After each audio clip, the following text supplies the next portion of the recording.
Hi everyone, I'm Adam Oldfield. I'm the president of Vacu-Man Furnace and Duct Cleaning. This week on Tech Talk, we had a conversation about electric air filters. And what's unique about the electric air filter is that it does a phenomenal job when it comes to, depending on whatever model. You could have a Lennox, you could have a Carrier, or an independent. It zaps the bacteria, and it will kill any kind of issues that maybe relate to allergies or otherwise. Here's the thing.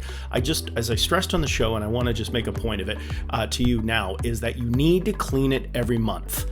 Yes, you need to clean it every month. And I know it's like, oh yeah, I'll do it. But if you don't, the problem is that there's a pre-filter inside an electric air filter, and it will stop most of the chemicals and debris like dust, any kind of hair, those items. What does happen is if you don't clean it, that dust actually can still get zapped, but ends up inside your HVAC system. So it gets into your blower fan, more so than if you used a standard filter like a MERV 10 or higher. So it ends up getting in the blower fan. It gets in the heat exchanger.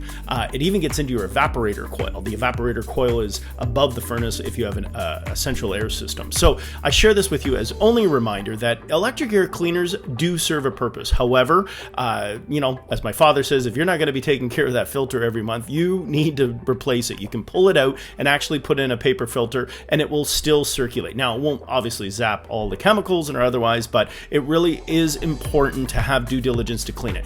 If you have concerns and you do need to have it cleaned, give us a call. We are licensed TSSA gas techs. When we are in your furnace, we make sure that we actually pull it out. We'll clean it properly for you. And if that blower fan is caked, here's an example of a filter or a blower fan that had an electric filter. And you can see on the blades of the blower fan how much it gets caked on there. Two issues. One, it puts a load on the blower fan, creating more power that it requires to turn your blower fan on.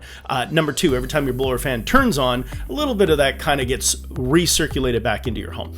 I share this with you as a little advice. Clean your air filter, electronic air filter, every month. If not, make sure you do get it properly maintained. Give us a call. I'd be happy to assist. I'm Adam Oldfield. I'm the president of Vacu-Man Furnace and Duct Cleaning.